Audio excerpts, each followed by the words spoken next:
అందరికీ నమస్కారం అండి. ఇట్లో మీ కృష్ణవేణి ఛానల్. వీడియో చివరి వరకు చూడండి. నచ్చితే లైక్ చేయండి.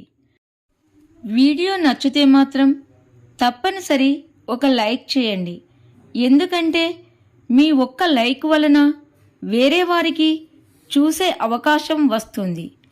ఈరోజు వీడియోలో మనుషులకు దీర్ఘాయుష్షు ఎలా దొరికింది, మరియు అసలు మనుషులు 100 ఏండ్లు ఎలా బ్రతుకుచున్నారు, అసలు బ్రహ్మదేవుడు మనుషులకు 100 ఏండ్ల ఆయుష్ ఇచ్చాడా, ఆ విషయాలు తెలుసుకుందాం.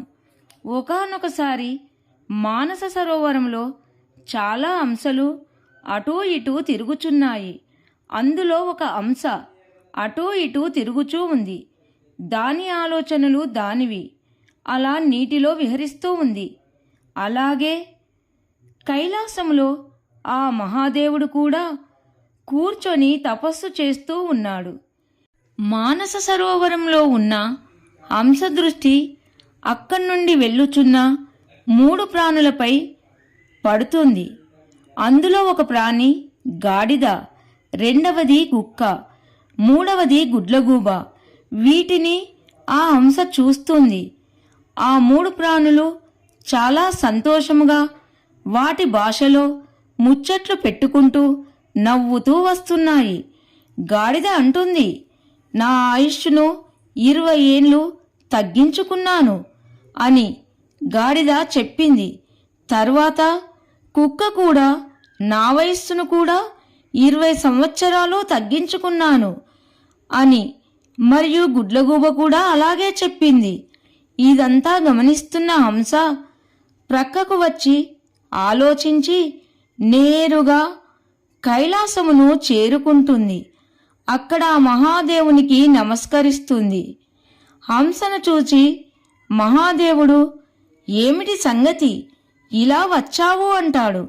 వెంటనే హంస, నేను ఒక ముగ్గురిని చూశాను. ఆ ముగ్గురు వారి వయస్సును తగ్గించుకున్నాము అని మాట్లాడుకుంటున్నారు. చాలా సంతోషముగా ఉన్నారు అని మహాదేవునిని అడుగుతుంది. దీనికి కారణం ఏమిటి చెప్పుమని అడుగుతుంది హంస. అప్పుడు ఆ మహేశ్వరుడు హంసతో అంటాడు, నేను చెప్పబోయే విషయము శ్రద్ధగా విను. బ్రహ్మదేవుడు అందరినీ సృష్టించి ఒక్కొక్క రీతిలో ఒక్కొక్కరికి ఆయుష్ను ఇచ్చాడు. నువ్వు చెప్పిన 3 జీవులు బ్రహ్మదేవుని దగ్గరికి వెళ్ళాయి. బ్రహ్మదేవుడు వారిని చూసి, ఏమిటి ముగ్గురు ఒకేసారి వచ్చారు, విషయం ఏమిటి అని అడిగాడు. అప్పుడు అవి 3 కలిసి ఒకేసారి ముక్త కంఠంతో ఇలా అన్నాయి, ఓ దేవా, మీరు మాకు ఎంత ఆయుష్ని ఇచ్చారో దయచేసి చెప్పండి అన్నాయి. అప్పుడు మనుష్యుడు కూడా అక్కడే ఉన్నాడు. అప్పుడు బ్రహ్మదేవుడు, మీ నలుగురికి 40 సంవత్సరాల వయసు ఇచ్చాను అని చెబుతాడు. నేను చెప్పిన ప్రకారము మీరు వెళ్ళి మీ జీవితాన్ని గడపండి అని అంటాడు. ఆ మాటలు విన్న గాడిద, ఓ బ్రహ్మదేవా, ఓ మహానుభావా, మాకు మీరు మా వయస్సు 40 ఏండ్లు ఇచ్చారా? నాకు ఆకలి వేసినప్పుడు ఆహారం కోసం వెతికి అలసిపోయి చచ్చిపోతాను. అందువలన నా వయస్సును 20 సంవత్సరాలు తగ్గించండి ప్రభు అని మొరపెట్టుకుంటుంది. అప్పుడు బ్రహ్మదేవుడు, సరే, నీవు చెప్పినట్లు నీ వయసు తగ్గిస్తాను. కానీ నీ వయస్సును ఎవరు తీసుకుంటారు మరి అంటాడు. నువ్వు నీ వయస్సును ఆ ముగ్గురిలో ఎవరైనా తీసుకుంటే నీ వయసు తగ్గిస్తాను, వారిని అడుగు అంటాడు. అంతలోనే అక్కడ ఉన్న మనిషి, ఓ దేవా, ఆ వయస్సును నాకు ఇప్పించండి అని అడుగుతాడు. అలా గాడిద ఆయుష్షు బ్రహ్మదేవుడు 20 సంవత్సరాలను మనిషికి ఇచ్చేస్తాడు. మనిషికి బ్రహ్మదేవుడు ఇచ్చిన వయసు 40 సంవత్సరాలు అయితే మిగిలిన 20 సంవత్సరాలు గాడిద ఇచ్చిన వయస్సు. అలా మనిషికి 60 సంవత్సరాల వయసు అవుతుంది. గాడిద చాలా సంతోషిస్తుంది. ఆహారం కోసం చాలా కష్టపడవలసిన అవసరం లేదు. ఉన్నన్ని రోజులు హాయిగా బ్రతకవచ్చునని. లేకుంటే ఆహారం వెతికి వెతికి అవస్థ పడేదానిని అని అనుకుంటుంది. అప్పుడు అక్కడే ఉన్న కుక్క బ్రహ్మదేవునితో, ఓ దేవా, మీరు గాడిదకు న్యాయం చేశారు. నాకు కూడా 40 సంవత్సరాల వయసు అక్కరలేదు. ఎందుకంటే నన్ను అందరూ చాలా తిడుతారు, ఇంటికి కాపలాగా ఉంచుతారు, చాలా విసిగిస్తారు. నేను వాటిని తట్టుకోలేను. అందుకని గాడిదకు తగ్గించినట్లే నా వయసు కూడా తగ్గించండి అని అడుగుతుంది కుక్క. నేను 40 ఏళ్ళు బ్రతికి కష్టాలు పడడము తప్ప ఏమి చేయవలసింది లేదు. నేను ఎక్కువ బ్రతకాలి అనుకోవడం లేదు అంటుంది. అప్పుడు బ్రహ్మదేవుడు కుక్కతో, నీ వయసు ఎవరైనా తీసుకుంటారా? అడుగు. ఎవరైతే తీసుకుంటే నీ వయసు తగ్గిస్తాను అంటాడు. అక్కడే ఉన్న మనిషి, ఓ దేవా, 60 సంవత్సరాలలో నేను ఏమి చేయగలను? నాకు కుక్కకు తగ్గించిన వయసును నాకివ్వండి అంటాడు. అప్పుడు బ్రహ్మదేవుడు కుక్క వయసు కూడా మనిషికి ప్రసాదిస్తాడు. అప్పుడు మనిషి వయసు 80 సంవత్సరాలవుతుంది. ఇదంతా గమనిస్తున్న గుడ్లగూబ చాలా దిగులు చెందుతుంది. బ్రహ్మదేవునితో, దేవా, నేను కూడా ఎక్కువ కాలం జీవించాలి అనుకోవడం లేదు. నాకు ప్రొద్దున కళ్ళు కనబడవు, పగటిపూట చూడలేను, రాత్రిపూట మాత్రమే చూడగలను. నేను ఇంతకాలము ఎలా కూర్చోవడం? అందుకని నాకు కూడా వయసు తగ్గించండి అని బ్రహ్మదేవుణ్ణి మొరపెట్టుకుంటుంది. అప్పుడు బ్రహ్మదేవుడు, నీకు కూడా ఎక్కువ వయసు అవసరం లేదు కదా. ఆ వయసు ఎవరైనా తీసుకుంటేనే నీ వయసు తగ్గిస్తాను. ఎవరినైనా అడిగి చూడు, నీకు కూడా 20 సంవత్సరాలు తగ్గిస్తాను అంటాడు. అప్పుడు అక్కడే కూర్చున్న మనిషి, ఓ దేవా, నేను 80 సంవత్సరాలు ఏమి చేయలేను. ఆ 80 సంవత్సరములలో నేను హాయిగా ఉండలేను. కనుక ఆ 20 సంవత్సరాల వయసు నాకివ్వండి అంటాడు. అప్పుడు బ్రహ్మదేవుడు గుడ్లగూబ యొక్క 20 ఏళ్ల వయసు తగ్గించి ఆ వయస్సును మనిషికి ఇస్తాడు. ఇప్పుడు మొత్తం కలిసి మనిషి ఆయుష్ 100 ఏళ్ళు అయ్యింది అని హంసకు మహాదేవుడు చెప్పి, అలా ఆ ముగ్గురు బ్రహ్మదేవునితో మాట్లాడి సంతోషంగా వస్తున్నారు. వాళ్లను నువ్వు చూసి నా దగ్గరకు వచ్చావు అని హంసకు శివుడు చెబుతాడు. అప్పుడు హంస శివునితో, ఓ దేవా, ఈ ఆయుష్ను ఇతర జంతువుల నుండి పొందిన మనిషి సంతోషముగా 100 సంవత్సరములు ఉండగలడా? అనగా శివుడు హంసతో, మనిషి 40 ఏండ్లు మనిషిలాగా బ్రతుకుతాడు. మొదటి 40 సంవత్సరములు చాలా ఉన్నతముగా సంతోషముగా బ్రతుకుతాడు. మంచి విషయాలు ఆలోచిస్తారు. తాను అనుకున్నది సాధిస్తాడు. 40 సంవత్సరముల పాటు వారి బుద్ధి స్థిమితముగా ఉంటుంది. అనగా అప్పుడు హంస ఇతర జీవుల నుండి తీసుకున్న వయస్సులో మనిషి ఎలా బ్రతుకుతాడు అని అడుగుతుంది శివుడిని. అప్పుడు శివుడు హంసతో, 40 సంవత్సరాల తర్వాత మనిషి జీవితం గాడిదలాగా మారుతుంది. పిల్లలు ఎదుగుతారు. కుటుంబ భారము అంతా వారి మీద పడుతుంది. వారి కోసం చాలా సంపాదించవలసి ఉంటుంది. తన సంతోషాలు త్యాగము చేయవలసి ఉంటుంది. 40 నుండి గాడిదలాగా మనిషి బండ చాకిరీ చేస్తాడు. అంటే తన కుటుంబం కోసం, వారి పిల్లల కోసం చాలా రకములైన బాధ్యతలు నెత్తిన ఎత్తుకుంటాడు అని శివుడు హంసతో అంటాడు.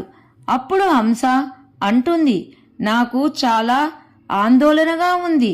మరి కుక్క వయసులో మనిషి ఎలా ఉంటాడు, ఎలా జీవిస్తాడు అని అడుగుతుంది. అప్పుడు ఆ మహాదేవుడు మనిషి 60 సంవత్సరముల తర్వాత వారికి వృద్ధాప్యం వస్తుంది. అతని ముసలితనములో అతని మాటలు ఎవ్వరూ వినరు. వెంట్రుకలు తెల్లబడతాయి, శరీరము ముడతలు పడుతుంది. కొన్ని కుటుంబాలలో వారిని వారి మాటలతో చేతలతో చాలా కష్టపెడతారు. కొందరు మాత్రం వారిని గౌరవంగా చూస్తారు. అనగానే హంస అంటుంది, మరి గుడ్లగూబ వయస్సులో మనుషులు ఎలా ప్రవర్తిస్తారు అని అడుగుతుంది. అప్పుడు ఆ శివుడు, మనిషికి 80 సంవత్సరాల తర్వాత కళ్ళు కనబడవు, కాళ్ళు కదలలేవు. వారు కూర్చున్న చోటే ఉండాలి. అలా గుడ్లగూబలాగా ఉంటారు. ఇవన్నీ కలుపుకొని మనిషి 100 సంవత్సరాలు బ్రతుకుతాడు. కానీ వారికి ఉపయోగము ఏమిటి? కానీ ఆ 3 జంతువులు ఉన్నంతకాలం సంతోషముగా ఆనందముగా ఉండాలని కోరుకున్నాయి. అందుకే అవి సంతోషంగా ఉన్నాయి. కానీ మనిషి మాత్రం 100 సంవత్సరాలలో చాలా కష్టాలు పడతాడు అంటాడు శివుడు. అప్పుడు హంస, దేవా, మీరు చెప్పినది విని నాకు చాలా విషయాలు తెలిసినవి, అన్నీ గొప్పగా ఉన్నాయి అని మహాదేవునికి నమస్కారం చేసి అక్కడి నుండి వెళ్ళిపోతుంది. ఈ విధముగా మనిషికి ఆయుష్ 100 సంవత్సరాలు వస్తుంది. కథ సమాప్తం. నచ్చితే లైక్ చేయండి. అందరికీ ధన్యవాదములు. అందరికీ నమస్కారం అండి. ఇట్లు మీ కృష్ణవేణి ఛానల్. ఈరోజు కథ, ఒక పుర్రెను అవమానించిన స్త్రీ. కాశీలో ఉన్న గంగ దగ్గర ఒక వ్యాపారి ఉండేవాడు. అతను నిత్యం స్నానం చేయడానికి గంగ దగ్గరికి వచ్చి స్నానం చేసి వెళ్ళేవాడు. అతనికి బ్రహ్మ రాసిన రాత చదివే విద్య తెలుసు. ఒకనాడు గంగానది దగ్గర మర్రి చెట్టు ఉంది.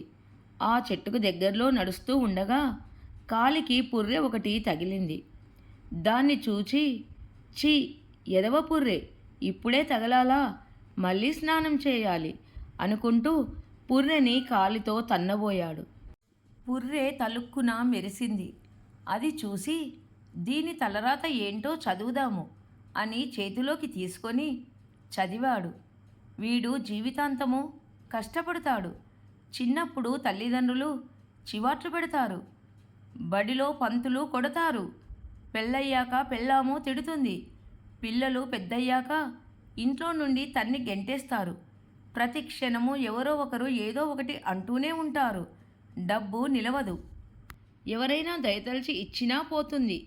బ్రతికినంత కాలము కష్టాలు పడి పడి చస్తాడు. వీడు చచ్చినా 500 సంవత్సరాలకి వీడి పుర్రె ఒక స్త్రీ చేతిలో అవమానం పాలై మోక్షం పొందుతుంది అని ఆ పుర్రె మీద బ్రహ్మ తలరాత రాసి ఉంది. అది చదివి, బ్రతికి ఉండగా అవమానమంటే పర్వాలేదు, చచ్చాక పుర్రెకు అవమానం ఏంటి, బ్రహ్మకి అసలు బుర్ర ఉందా అని ఆ పుర్రెని విసిరేయబోయి అసలు అవమానం ఎలా జరుగుతుందో చూద్దాము అనుకొని దగ్గరలో ఉన్న మర్రి చెట్టు తొర్రలో ఈ పుర్రెను దాచాడు. నిత్యం స్నానం చేసే ముందు ఈ మర్రి చెట్టు తొర్రలో ఉన్న పుర్రెను చూసి పలకరించి వెళ్ళేవాడు. ఇలా కొన్నాళ్ళు గడిచిన తర్వాత బంధువుల ఇంట్లో వివాహం ఉంటే 10 రోజుల పాటు ఆ వివాహ మహోత్సవాలలో గడిపి వచ్చాడు. ఎప్పటిలాగానే స్నానానికి వెళ్తూ పుర్రె సంగతి గుర్తుకొచ్చి మర్రి చెట్టు దగ్గరికి వెళ్ళి తొర్రలో ఉన్న పుర్రె కోసము చూస్తే కనబడలేదు. వెతికాడు, దొరకలేదు. మర్రి చెట్టు తొర్రలో పుర్రె ఏమైపోయింది అనుకుంటూ స్నానము సంధ్యావందనము చేస్తున్నాడు. కానీ మనసు మాత్రం పుర్రె మీదే ఉంది. చేశామంటే చేశాం అన్నట్టు నిత్య కృత్యములు చేస్తూ ఉండగా ఇది భార్య గమనించి, మీరెందుకు ఇలా ఉన్నారో నాకు తెలుసులేండి అంది. ఓసై పిచ్చిమొహమా, ఏం తెలిసే నీకు? మీరు ఆలోచించేది మీ రెండో భార్య చనిపోతే మర్చిపోలేక మర్రి తొర్రలో దాచిన ఆవిడ పుర్రె గురించే కదా. ఆ సంగతి నాకు ఎలా తెలుసు అనుకుంటున్నారా? మీరు రోజు ఆ మర్రి తొర్రలో పుర్రెను చూస్తున్నారని జనాలు చెప్పారు. ఓహో, ఇంతకీ ఏం చేశావే దాన్ని అది నా సవతిది అని తెలిసి కోపం పట్టలేక ఇంటికి తీసుకొచ్చి వేడివేడి నీళ్లు మరగబెట్టి దానిమీద పోశాను.